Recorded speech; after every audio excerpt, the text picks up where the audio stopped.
I'll save you! Tree powers activate!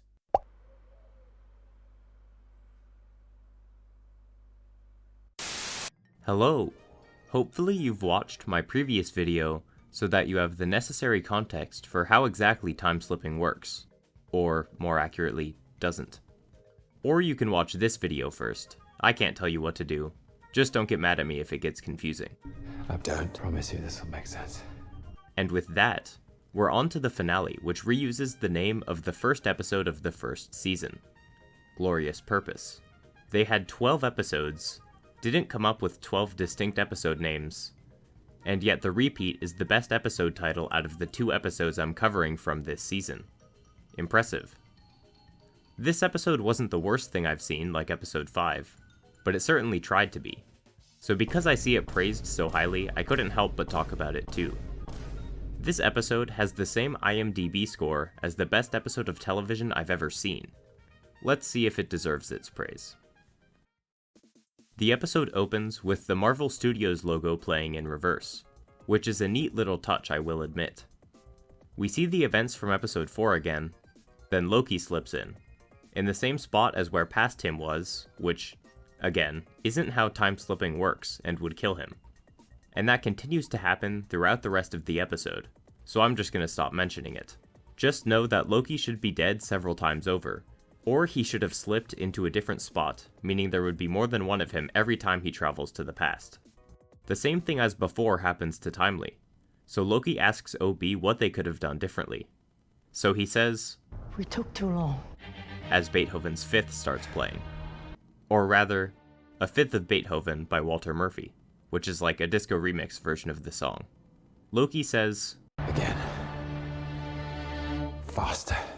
And the next logical course of action would be to travel earlier so he can get a head start. But Loki isn't a smart character anymore, so he travels to the same point, giving himself very little time to work with. And so Victor still dies. It takes Loki one more time, well, one more on-screen time, and possibly more off-screen, to realize he should go earlier, and he does. He goes back to when Miss Minutes, Ravonna, and Brad were interrogating Timely in episode 4, which is a strange choice because it doesn't give himself a whole lot of extra time. And Victor isn't the only limiting factor here. The rest of the crew has to get set up faster as well.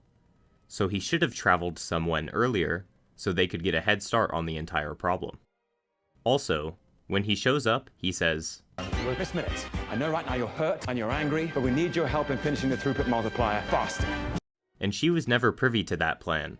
So Loki should have laid out the stakes clearly so that she could know that the entire TVA and all of the timelines are going to turn into spaghetti, instead of just making her confused. But also, where does she go after this? They don't shut her down until a bit later, and Loki is revealing their current plan to her. So if she opposes it, then she would get involved and stop them, which doesn't happen.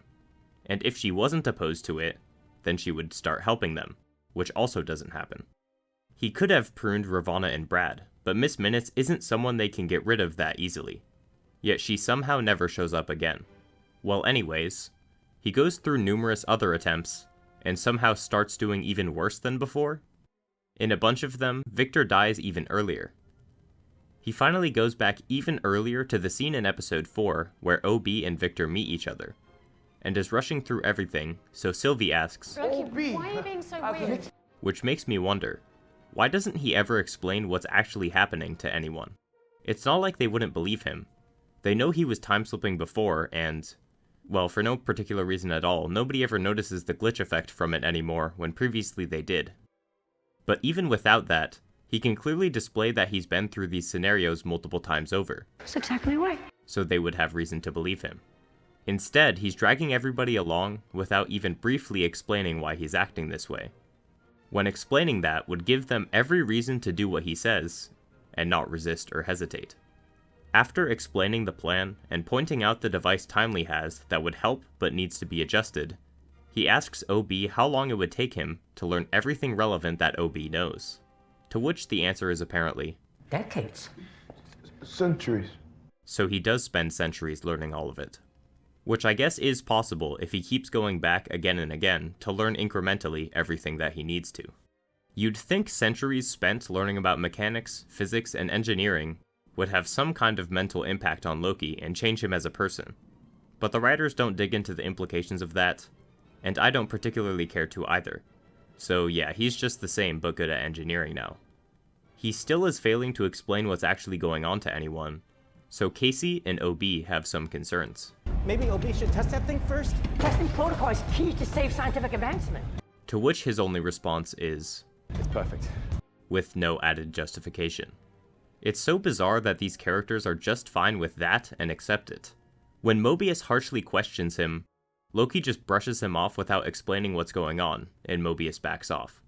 Loki runs through everything else they need to do, showing that he's clearly run through this many, many times before. And yet as he's explaining, he still seems to forget one part before remembering it, then catching Victor. By the way, remember, But it's strange that he could possibly forget any of this if he's been running through this scenario over and over again as many times as he seems to have. And then it happens the second time, one last thing. Yes. which is even more bizarre when he continues to display how many times he's done this by finishing other people's sentences. Watch out, OB. Looks like Someone's coming for your job. Also, having done it so many times, you'd think he would realize the more efficient ways to do things, like explaining everything or at least some things to Victor over the comms, rather than before he suits up. For example, Victor doesn't need to know right away not to set the multiplier down. He only needs to know that at the end. Especially because even after Loki told him this, he still sets it down and has to be reminded. Victor makes it all the way down this time, and loads the multiplier properly. When he first hits the button and it doesn't work, Loki clarifies, It can be a little sticky. and if he knows that, I'm not sure why he didn't clarify it sooner. It finally works and opens the loom wider, which is cool and all, but let's think again about what the goal was here. All of this was so that they could get the multiplier into the other machine, pull the lever, then press the button. They managed to do it, but only after Loki tried time and time again, doing each part faster and faster ways. What the writers forgot here is that Loki has telekinesis, and the magic dampeners have been off since episode 4. Security protocols will go down. Like what? The dampeners that prevent people from using magic at the TVA. So he could use his telekinesis to simply stand in the safety of the control room, move the multiplier down to the other machine, and insert it, pull the lever, then press the button. Well, that would have solved their problem a lot more easily. Oops. He could have at least assisted Victor with his telekinesis. It's really strange that he didn't use it at all. Well, it seems that even now, their problem is not fixed. These readings are off. The loom is overloading again. Victor clarifies, The branches of time are duplicating and expanding at an infinite rate. because, yes, the number of branches is ever increasing. Loki somehow doesn't understand this, I don't understand. despite his now hundreds of years of mathematics and engineering knowledge. And by the way, that's not just the equivalent of hundreds of years of findings. That's hundreds of years spent exclusively being taught engineering and mathematics. So he should know astronomically more than any human ever could. Because Loki doesn't understand, Victor clarifies further, ending up at the conclusion, You can't scale for infinite. earlier in this season, I actually realized the same issue. They're trying to increase the size of the loom to fit the multiverse, even though the number of timelines will always be increasing. I thought it would be an issue with the plot because that shouldn't work, but lo and behold, the writers accounted for that.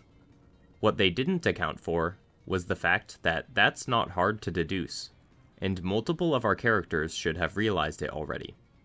You have Victor Timely, who is a genius that created 31st century tech in the 19th century, Loki, who just learned hundreds of years of engineering, and OB, who was able to teach those hundreds of years of engineering. And it took them until now to realize that a finite increase in size is still not enough for an infinitely increasing multiverse. Sylvie says, It's almost as if as soon as the timeline started branching, this was doomed to happen. and of course she worded it that way, because that inspires Loki to take a trip back to when the timeline started branching. Episode 6 of Season 1. Quick note that I didn't realize until recording, this episode treats it as if killing He Who Remains is what caused the timelines to start branching, but it isn't. Mobius somehow single-handedly got the TVA to stop pruning branches, and that's what caused it. If He Who Remains didn't die, the timelines would still branch.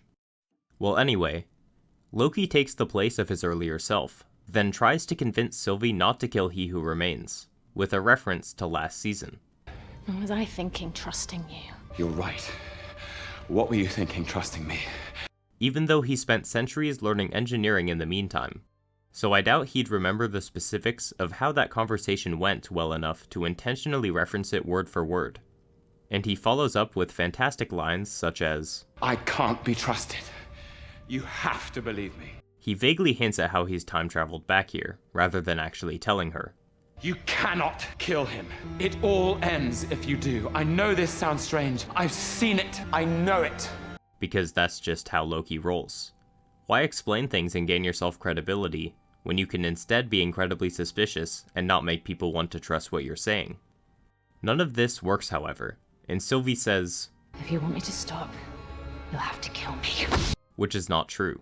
He could just teleport her away. Remember that power? The writers don't, so Loki repeatedly fights her instead of going further back to before she reached the Citadel, so that he could stop her another way. Because Loki is just the worst at doing things the smart way. The furthest he goes back is the elevator, when he could go far earlier and mess her up in one of many possible ways that would result in her never reaching He Who Remains, nor having a chance to kill him.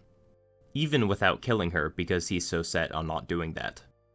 There's a weird moment of choreography where Sylvie throws her knife at He Who Remains, Loki stops it, then she uses telekinesis, she pulls the knife towards her, when she could have just pushed it into He Who Remains' head, killing him. By the way, wouldn't messing around back here impact him gaining time slipping in the first place, creating a grandfather paradox? Well, that could be explained if we appeal to meta time. Yeah, just kidding. We're not going there. We're just gonna ignore that because it's fine. At least compared to time slipping's other issues, so I don't want to think about it. And I wouldn't even consider paradoxes a writing issue, as long as they're handled consistently. He asks He Who Remains, Why do you never try to stop her? Fight back. Do something.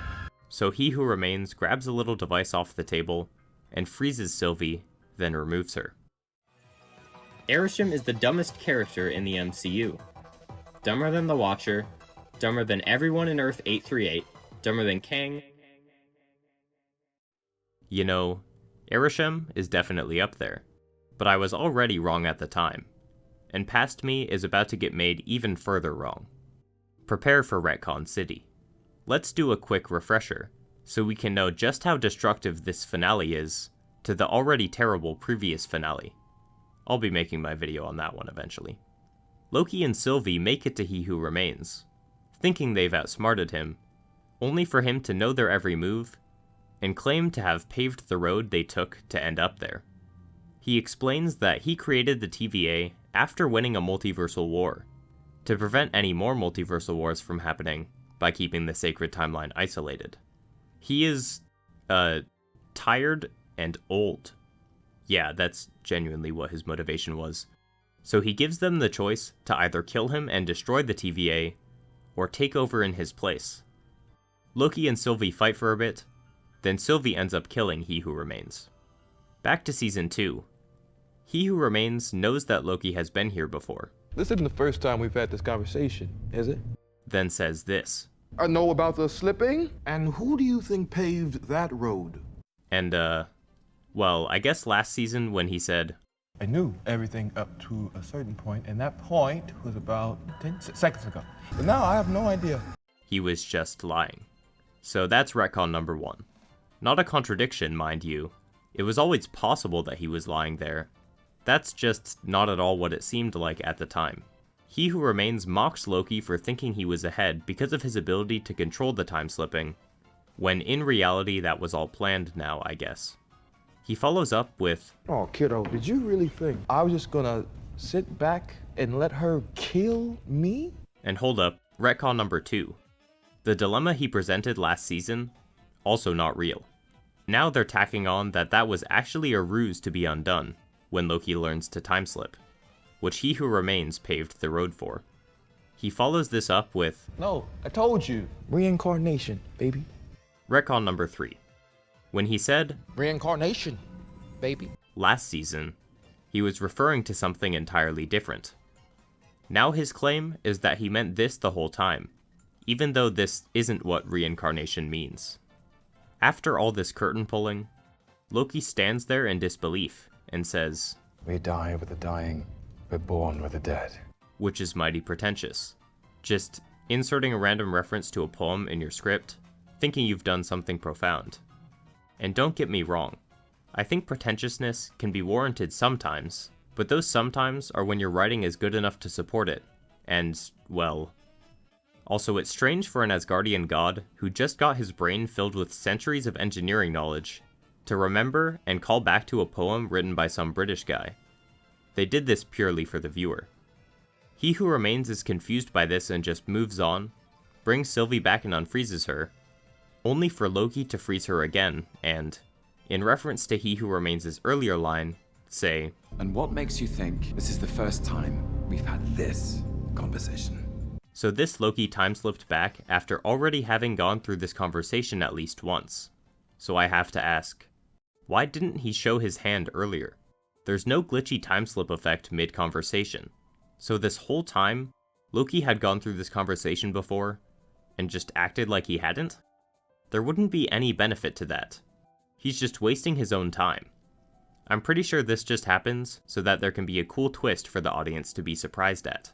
But anyways, He Who Remains lists other things he knows about from this season before getting to the loom, which makes Loki bring up that they ran into a scaling problem. So He Who Remains clarifies, The temporal loom is a failsafe. So here's another retcon. The loom was explained to have a specific purpose in episode 1. It's where raw time is refined into physical timeline. Not one that made any sense, but that was just another lie, I guess.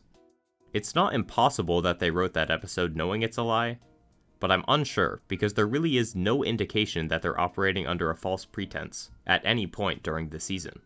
And the one Victor made was just entirely unrelated, I guess, but that was already weird before this episode. Now, the loom is just a failsafe.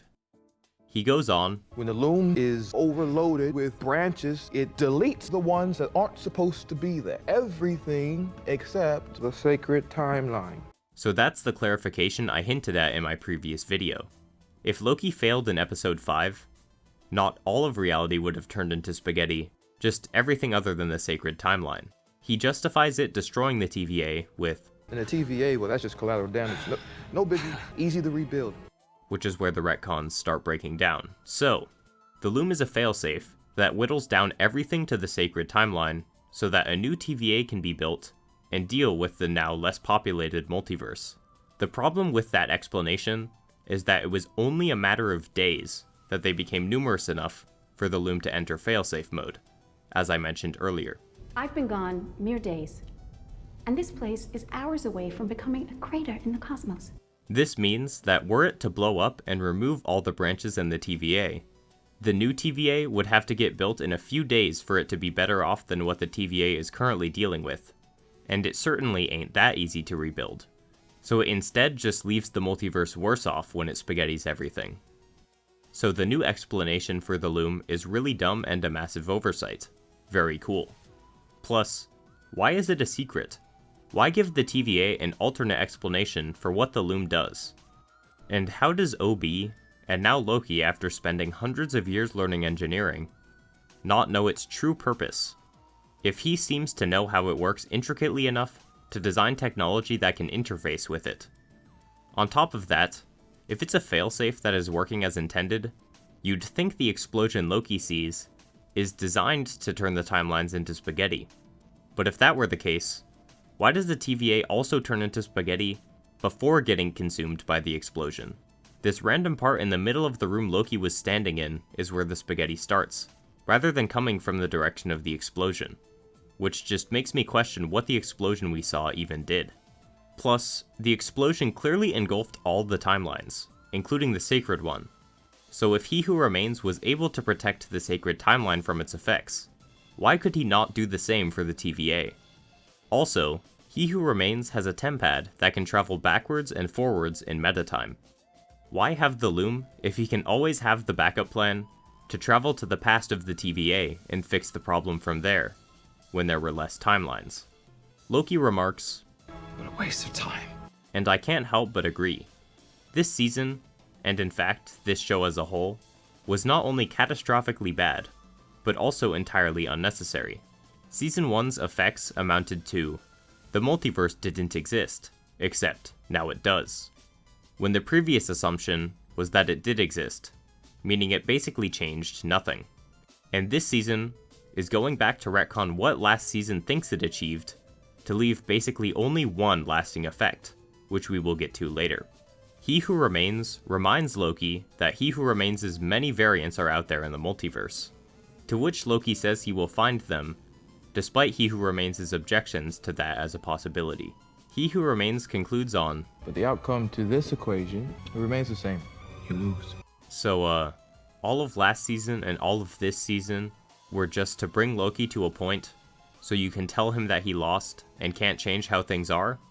You could have just not done any of that and kept things the way they were, unless he's still dead set on replacing himself. And did all this to convince Loki of this, because he didn't think he could convince him any other way, which means the only part of him that remains unretconned is his claim from last season, that he's tired so he wants to replace himself, jeopardizing his millions of lifetimes of work which prevents the multiverse from destruction. But now he's gone about it in an even more convoluted way. Fantastic. Truly, wow. He's not even convincing Loki of the right thing here. All Loki is trying and failing to do is stop Sylvie. This isn't at all proving to Loki the bigger picture claim He Who Remains wants him to accept, which is that pruning all non-sacred timelines, however evil that may sound, is necessary. Loki is no further convinced of that than he was last season, meaning He Who Remains actually made no progress throughout this entire season. What a waste of time indeed. Loki decides, I'll change the equation. I'll break your loom. which causes He Who Remains to be concerned. But the loom prevents a brutal war where nothing survives, not even the sacred timeline. That is not an argument. Loki already knows that, but wants the timelines to be free anyway. It's something he's already factoring into his decision. He Who Remains asks him, What do you think would happen to your friends? which legitimately gets Loki to ponder that for a second, which is again, disappointingly narrow-minded. That is a ridiculous priority for this character to have, when the stakes are so high, and he knows they're so high, and is already making his decision based on the unfathomable number of lives lost to spaghetti. It's just funny at this point that Loki is unfazed when He Who Remains brings up the idea that his decision will cause a multiversal war which will lead to the destruction of the multiverse, then only genuinely reconsiders when He Who Remains points out that his friends could die. He follows up with, I made the tough choices. That's why I get the big chair. which is, foreshadowing, I guess? You'll see. Loki decides, I'll find another way. and so He Who Remains lets him loose to keep trying, seemingly not confident that he'll find any success. He Who Remains is such a garbled character at this point. He's undoubtedly the worst written character I've ever seen. Not that he wasn't already the holder of that title after his appearance last season. He's the designer and manager of the ever-incompetent TVA, and on top of that, has the most bizarre motivations, that now change on a whim when retconned, into something equally, or maybe even more, bizarre and dysfunctional. There are elements of what Loki says here, and what he does later, that He Who Remains does not see coming. That means that, for some reason, his ability to, quote-unquote, pave the road, is not always one of known outcome. It may have been up to the threshold. Maybe that line was only partially a lie. He only knew for sure up to that point, and his road paving after that was only hopeful rather than guaranteed. The writers are never going to let us in on exactly how it works though, because this keeps it easy for them to handwave away any and every decision he makes, as all part of the plan, no matter how illogical they may be. And that's just what they are, illogical. This guy is supposed to be a genius inventor and mastermind, smart enough to invent multiversal travel, lead an army to win a multiversal war, then single-handedly run the multiverse after his victory. Writing a smart character is going to take a lot of effort, if you personally aren't as smart as you want the character to be, which in He Who Remains' case is a level of intelligence very unlikely anyone is at, given his backstory. However, as a writer, you have all the time you want to ponder the decisions your characters make, whereas the characters themselves don't. That means you can write a character that is smarter and more quick-thinking than yourself. It's just that the writers of this show were not willing to put in the effort necessary to close that gap, or it was made impossible by the time frame they were given. So we end up with this. There was uncertainty somewhere in He Who Remains' ability to predict the future, meaning he intentionally created a being far more powerful than himself, without knowing whether or not that being would end up agreeing with him, and doing what he wants. He took things that were entirely in his control, and placed them into the potentially multiverse-ending hands of somebody else, all because he was tired. He could have gotten a younger version of himself from the timelines, or something like that, as a replacement. But instead, he gives all of the power to Loki, whose stance on this whole situation is, at best, uncertain. But if He Who Remains actually knew what he was doing, he would know that Loki is directly opposed to him and unlikely to budge. He intentionally turns Loki into the most powerful being in this continuity, other than Kevin. And She-Hulk, because she can influence Kevin. Well, now that they patched out that bug, you will not be able to access the KEVIN again. That error on our platform has been fixed. I guess Loki gets the second slot. He Who Remains laughs at the idea that he would have let things end with Sylvie killing him. Oh, kiddo, did you really think I was just gonna sit back and let her kill me? Yet his planning was so poor and out of his own hands that he leaves it wide open as a possibility. In fact, Loki by the end of the episode leaves him dead. This character and this conversation don't make any sense at all. And by the way, this little time-stopping device that He Who Remains has would be mighty useful for the TVA. And if they had those, then they wouldn't get killed by random variants so easily. There's no way they'd lose to anyone anymore. But He Who Remains making the worst decisions when it comes to designing the TVA is just to be expected at this point. We are then back to episode 1 of season 1, when Mobius is interrogating Loki. But season 2's Loki time slips in, hijacks the conversation, then asks, "How do you choose who lives and who dies?" And it's very strange for him to go here when he wants that question answered. Why not go to any further point where Mobius and himself know each other better and have become friends, making Mobius more likely to answer his question. Weirdly enough, Mobius does answer his question here and launches into a story about a TVA hunter who hesitated to prune an 8-year-old boy, which resulted in the deaths of multiple other hunters, which really just compounds upon the issue introduced in episode 1 of last season. Why did they go into the timeline and chase down variants anyways? If they had just dropped a prune charge and left, none of that would have been a problem. They wouldn't have to meet the variant face to face, which could lead to hesitation. This story he tells is so that the writers can put in their theme of how purpose always comes with a burden, and there's no comfort.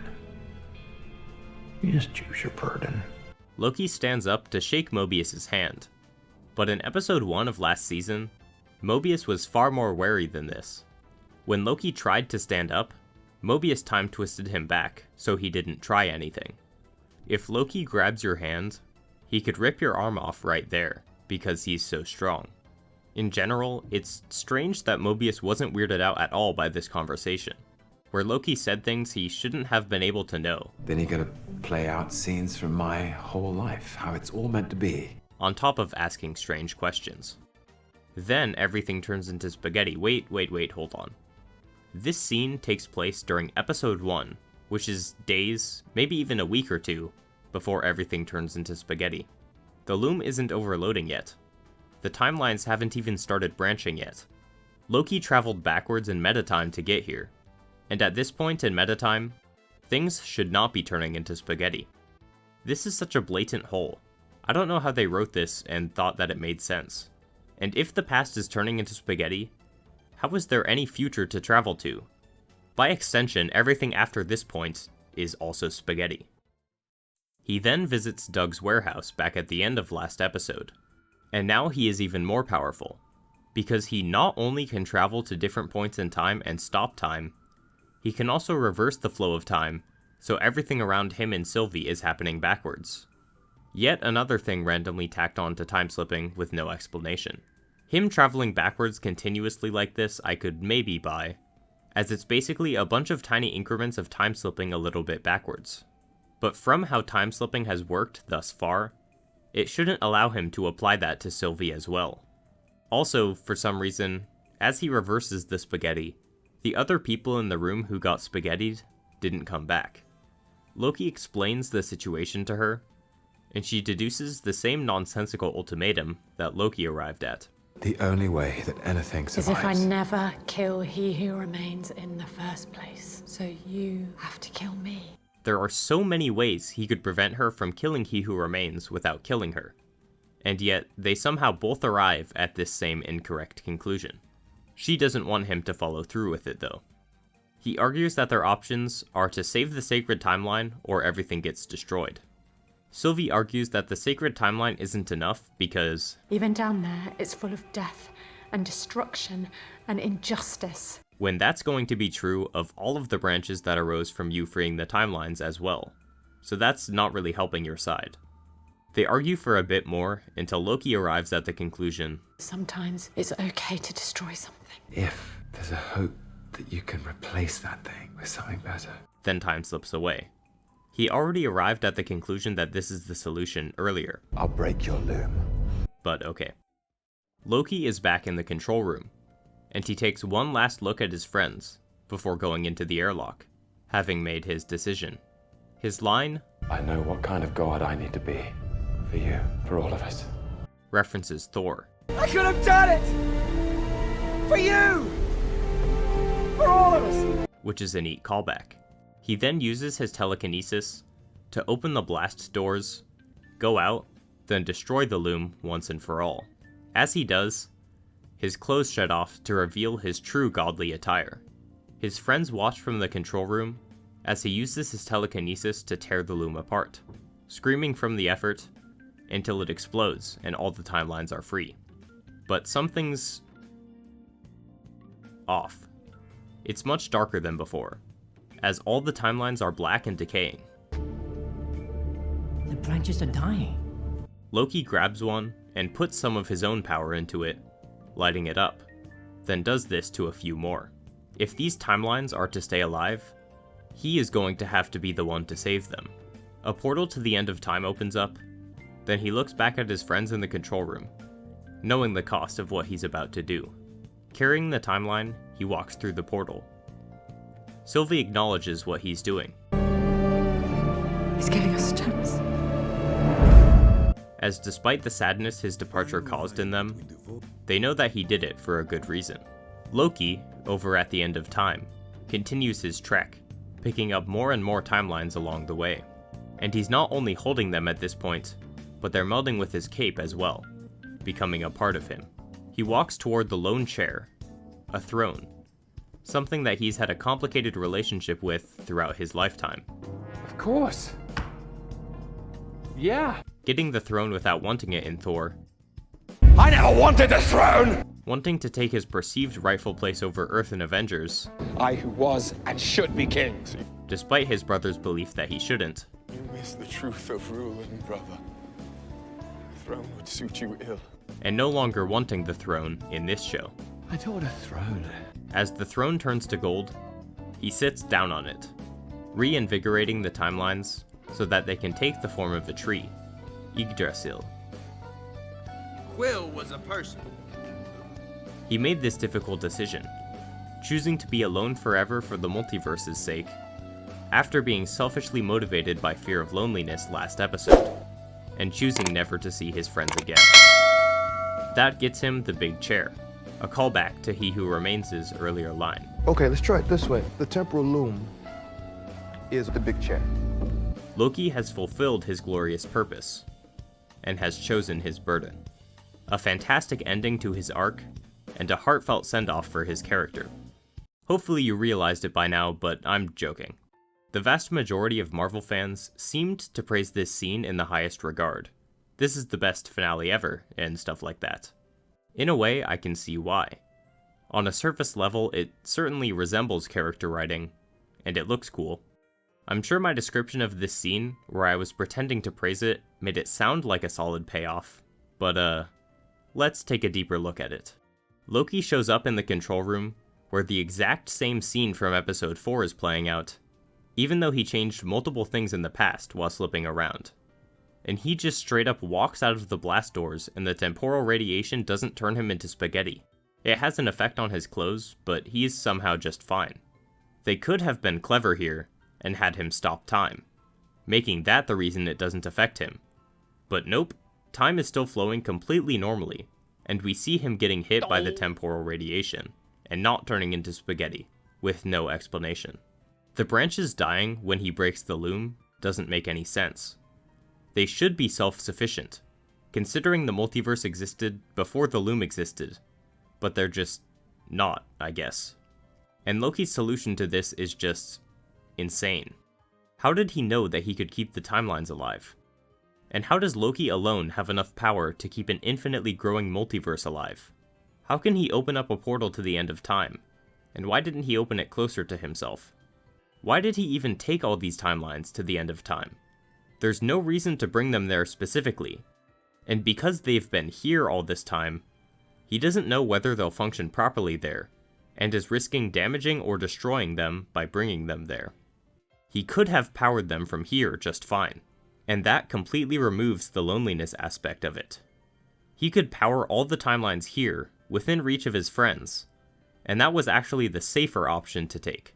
Loki isn't alone for eternity, because that was a necessary sacrifice to save the multiverse. He's alone for eternity, because he unnecessarily chose to dip. I don't think that's what Mobius meant when he said, "You just choose your burden." And even then, he's not actually alone for eternity, because Sylvie has He Who Remains as Tempad, which can just travel to the end of time. So her and the others could totally visit Loki. I think the writers forgot about that one though, so they act like nobody's ever gonna see him again. Also, why was there a random chair there? And what's with the gold that climbs up it? And turning the multiverse into a tree is so random. Yggdrasil already exists in the MCU, in the form of a nebula that encases the 9 realms. So this tree isn't actually Yggdrasil. It has no significance whatsoever. It's not an issue per se, it's just a strange and meaningless decision to have the multiverse turn into a tree. So mechanically, this payoff doesn't function at all. Things kind of just happen without explanation. And what the writers forced Loki to do wasn't actually the only, nor the best solution available to him. But ignoring all of that, how well does it really work on a character level? Posing that question, I'd like to take a look at another bookending character payoff in the MCU. Not that one. Definitely not that one. That one's surprisingly good actually, but not what I'm looking for. There we go. In Avengers Infinity War, Thanos' first target after taking the Power Stone from the Nova Corps was the people of Asgard, because they were in possession of the Tesseract previously. The opening of the movie is our chilling reintroduction to the character, taking place in the remains of one half of Asgard after he let the other half escape. There are many things this scene does well, and I quite like Thanos' dialogue here, and everywhere else. But what we're here to focus on today is how Loki fits into this. Out of everyone left on the ship, Loki is the one left mostly unscathed, because Thanos is confident that he knows where the Tesseract is. He presents a simple dilemma. The Tesseract, or your brother's head. Believing Loki would surely choose to give up the Tesseract here. I assume you have a preference. Only for him to make the opposite decision. Oh, I do. Kill away. He smiles when Thanos uses the stone on Thor, seeming to be content with this, even enjoying it. But as Thor screams out in pain, he can't hide behind the smile any longer. Alright, stop! And Thanos lets up. An earlier Loki, like that of Thor or Avengers, may have been fine with letting Thor die to achieve his goals, but after all they've been through by this point, He couldn't bear to see his brother in pain like this. Thor claims, "We don't have the Tesseract. It was destroyed on Asgard." But Loki, as cunning and mischievous as ever, couldn't possibly have let that happen, revealing that he secretly had it the whole time. Thor is upset at him for this. "You really are the worst, brother." As time and time again, even after Loki has shown more of his good side, his mischief and backstabbing still shine through, even if in smaller ways like this. But even giving up something as powerful as the Tesseract, Loki still has some optimism. I assure you, brother, the sun will shine on us again. Which Thanos mocks. Your optimism is misplaced, Asgardian. To which he responds with a correction. Well, for one thing, I'm not Asgardian. And then the reason he's so optimistic. And for another, we have a Hulk. Which also serves as a callback to Tony's line in Avengers. We have a Hulk. In that scene, Tony was optimistic about the Avengers beating Loki, or at the very least, Loki not coming out on top in the end. Loki, finding himself on the good side this time, which also happens to be the side that has the Hulk, is able to share in that exact same sentiment previously used against him. He dives for Thor, as Thanos and Hulk fight with Thanos emerging victorious. Thor gets bound up by Maw, Heimdall sends Hulk away, then he gets killed by Thanos, which Thor gets upset about, causing Maw to silence him. Thanos finally obtains the second stone. Then upon ordering the Black Order to go to Earth in search of the other stones, a hiding Loki reveals himself, having devised a plan. If I might interject, if you're going to Earth, you might want a guide. He has come up with a way to argue that he's useful, showing his cunning and intelligence, and refers to his previous ventures that we've seen. Do you have a bit of experience in that arena? Thanos, knowing what he's referencing, pokes fun at Loki's description not telling the full story. If you consider failure experience. But Loki won't let that detract from the larger point here. Even having failed, he knows his way around Earth better than they would because of it. I consider experience. And thus he submits himself to the Titan. Almighty Thanos, I, Loki, Prince of Asgard. After rejecting Asgard in Avengers, and being imprisoned there in the Dark World, he has finally taken his place there again by the end of Ragnarok, and is willing to refer to himself not only as a resident of Asgard, but as its prince. As he is listing his titles, he looks down for a second, adding something that a past him would not have said. Odin's son. Back in Thor, when he discovered his true ancestry, his view of himself as Odin's son began to crack, until he firmly separated himself from Thor in that aspect at the time of Avengers, even mocking him for it. I have grown, Odin's son. And denying the claim that Odin is his father. Our father. Your father. And as he was locked up, his resentment for Odin lived on. But in the most recent stretch of his life, he's had a different outlook. Him and Thor's final confrontation with Odin, his time spent with Thor, and his brief stint as a hero to the Asgardians, all shifted his stance on Odin and Asgard, leading him to this point where he finally feels that this is who he is, the Prince of Asgard and Odin's son. He looks at Thor after he says this. He knows how important it is to Thor that he would now admit this. Even so, he still includes his true parentage. The rightful king of Jotunheim. But that is no longer at odds with his identity as Asgard's prince and Odin's son. He has now rectified that, and sees himself as both an Asgardian and a frost giant. He also refers to himself with a title he had never called himself previously. God of Mischief. As entertaining that title would mean submitting to what Asgard thought he was. He continues, Do hereby pledge to you my undying fidelity. Claiming that he will serve under Thanos again, as he materializes a knife. Thor sees this and it causes him concern, but he can't indicate anything, because that would give away Loki's plan. Loki goes for Thanos' neck only to get stopped. Thanos saw it coming, and notes Loki's wording. Undying. You should choose your words more carefully.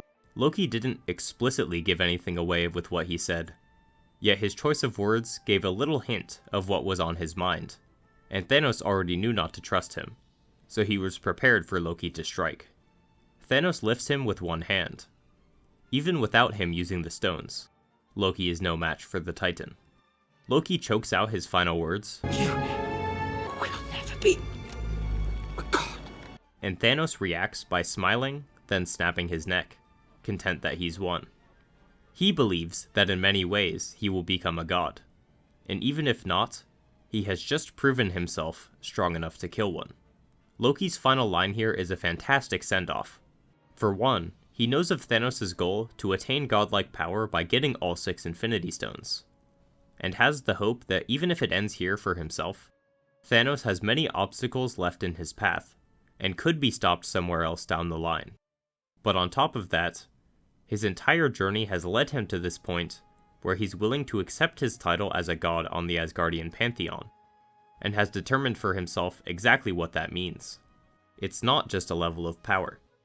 Odin in his final moments calling Loki his son and complimenting his spell, as well as Thor's acceptance of Loki at the end of Ragnarok, after previously saying they should part ways, not only showed Loki the acceptance he had received, but allowed him to make peace with the resentment that he held for Odin for so long, and be okay with his brother on the throne.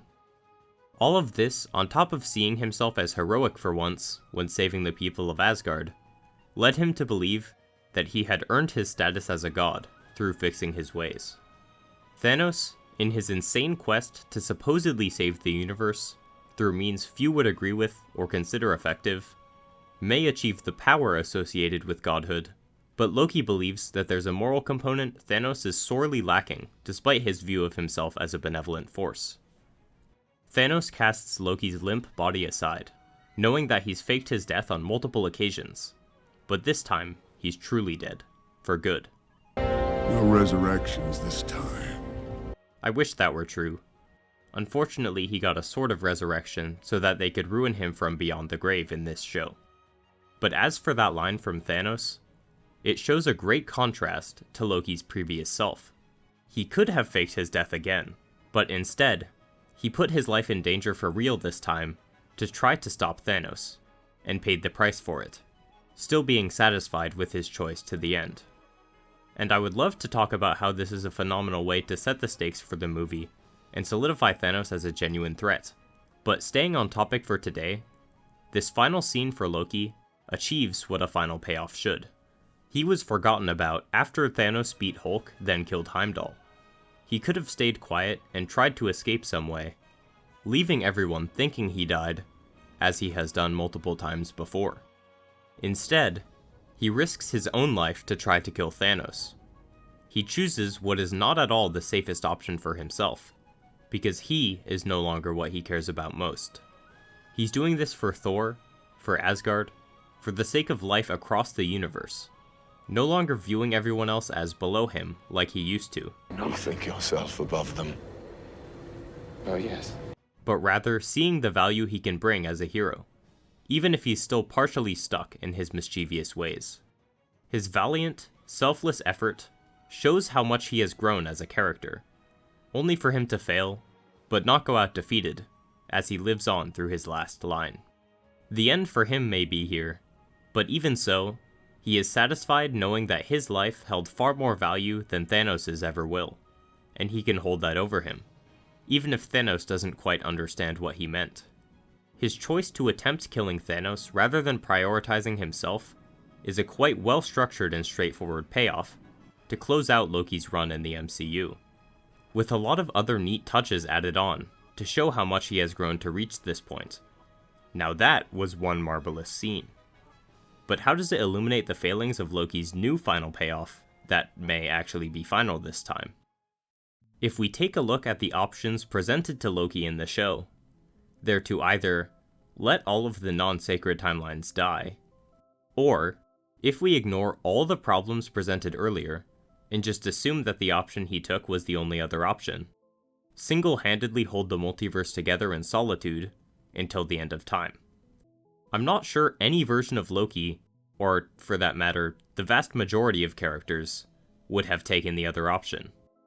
Anyone who understands the beyond astronomical stakes here, and either cares for innocent lives at all, or sees any sort of value in them, would make the same choice Loki did. The only part that may have made this decision non-trivial for him would be that he doesn't get to spend any more time with his friends that he was so concerned about staying with last episode. Friends he has known for a week or two at most. Plus, I guess Sentry's learning engineering from Obi, but that doesn't really count. When he continued to betray, and at points barely even care for his brother, who he had been raised alongside for his whole 1,000+ year lifespan. If he were to value these friends that much, that would be a lot of uncharacteristic loyalty spawned from nowhere. But what kind of morally bankrupt narcissist would choose his life with the people he cares about over such mind-blowing amounts of innocent lives? I don't think even the Loki of Thor or Avengers was that selfish. His goals did require other people to be alive, even if we posit that he didn't care about them at all, which I'm not sure we could reasonably assume is true to the level of letting the entire multiverse die. And even if he is completely and thoroughly narcissistic, there are innumerable copies of himself out there that he is letting live on. So in a sense, it is a better outcome for himself, just not this specific version of himself.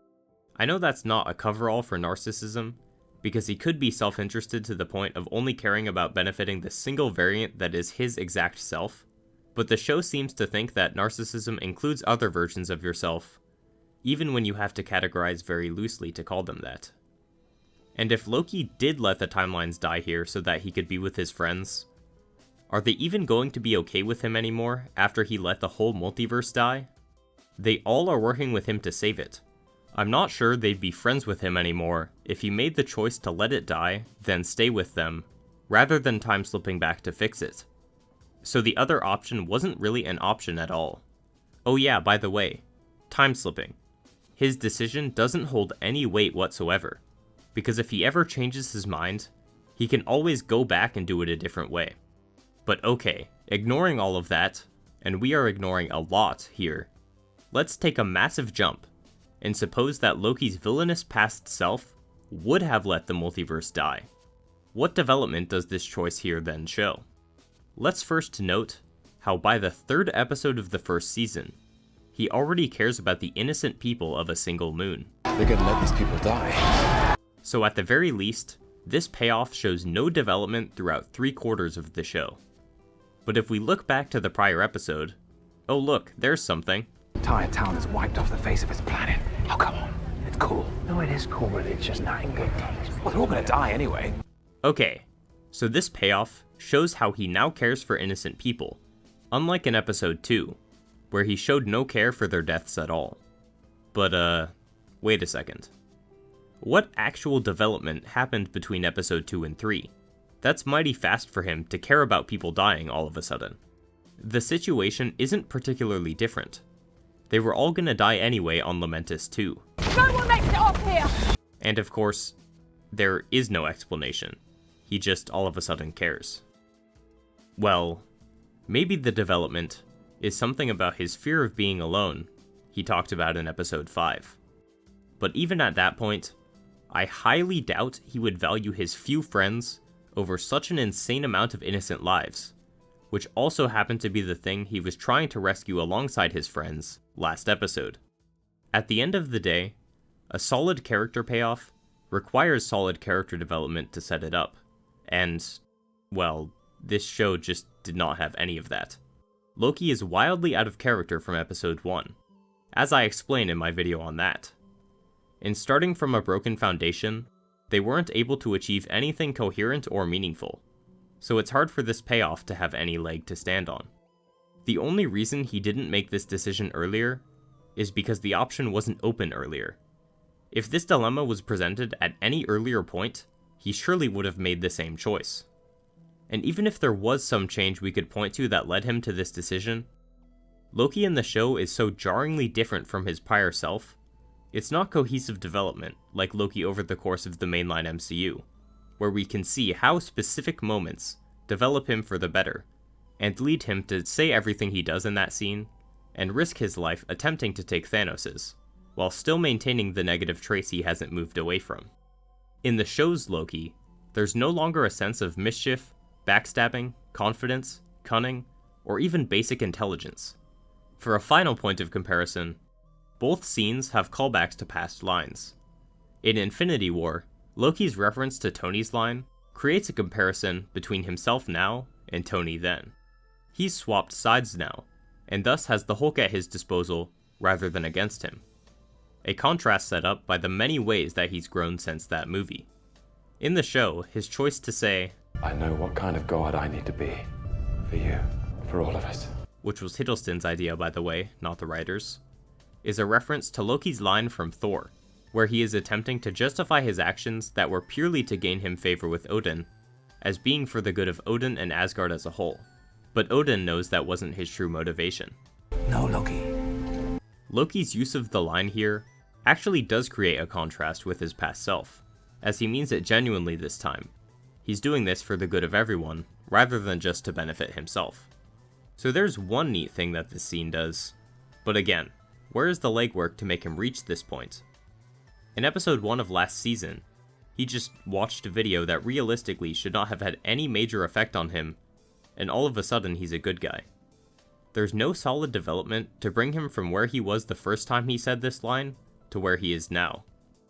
Overall, even ignoring all the failures this payoff has in a vacuum, what it attempts to achieve is all undermined by the failings of the show to write Loki cohesively and give him actual development.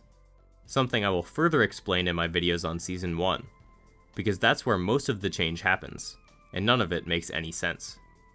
He's so incompatible with his past self, and incohesive even within the show himself, that there really was no way they could make a payoff work for him. Loki isn't the worst written character in the MCU, but he better hope the #1 spot doesn't die anytime soon. Oh.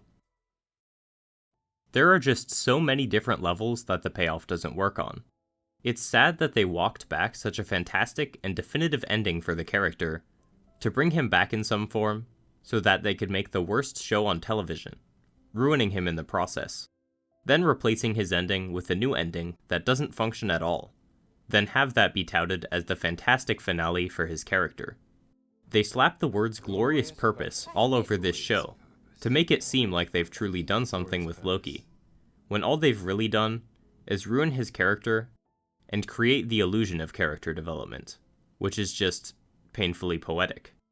Infinity War will always be the last time we truly saw Loki in the MCU. This guy just looks the same and has the same name and powers. Wait, actually, that one isn't even true. But is different in every other way. Well, that was the final payoff for Loki, but unfortunately, that wasn't the end of Loki. So continuing on, we see that the TVA made new posters. A strange choice for your time given the circumstances we're about to learn, but whatever. They're all working away, and the monitor shows a tree, but the TVA tech isn't going to care that Loki shaped the timelines into a tree. Functionally, the skeleton of that tree is still the sacred timeline with a bunch of branches coming off of it, and that's what the monitor would still show, if it can even detect them at the end of time rather than in the spot they're supposed to be in. They're rebooting Miss Minutes. Then we see Mobius at his desk, who says, I got those reports on the variants of He Who Remains. So their new plan is to handle all the variants of He Who Remains that are multiplying at an ever-increasing rate. Yeah, no. They needed a way to neatly wrap up their multiversal war problem. So they decided this is how it works. But the entire point of the previous TVA was to prevent branches, because if the branches start multiplying, not even an organization the size of the TVA can handle that many. There's no way this new TVA is operating smoothly enough to deal with that many branching timelines at once. This solution devalues the entire point of the TVA previously.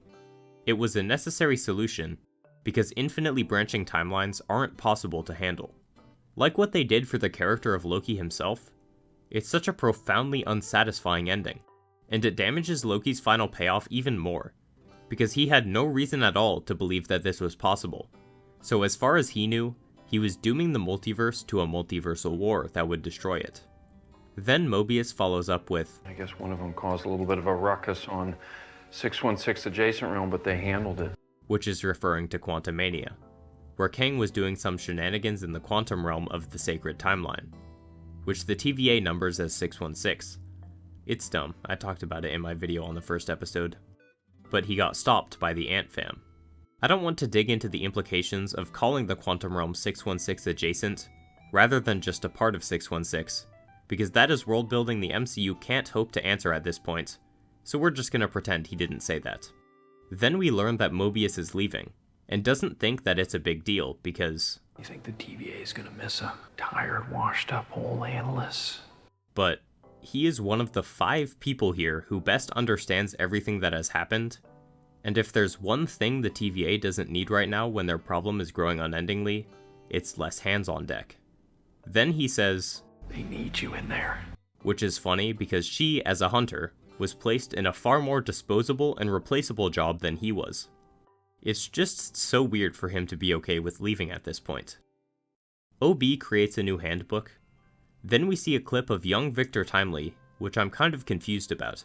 He looks at the window, but doesn't see anything there. In contrast to episode 3, where Ravonna gave him the TVA handbook through that window. Is the implication here that they fixed the past? Because this is already how it was in the Sacred Timeline.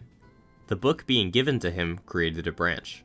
So if this scene is saying that that branch no longer exists, that would mean that they pruned it, which is exactly what all of our main characters were trying to stop the TVA from doing all season. But I'm not entirely sure that's what the writers wanted to communicate here. It just seems to me like they got all of their 50 different forms of time travel mixed up, and threw this in to say, they fixed the things that weren't supposed to happen, without thinking about what that actually entails. Then we see Ravonna at the end of time, about to get eaten by Eliath, yet she somehow didn't notice it until it's really close. Then finally we cut to Dawn, who Mobius and Sylvie are watching.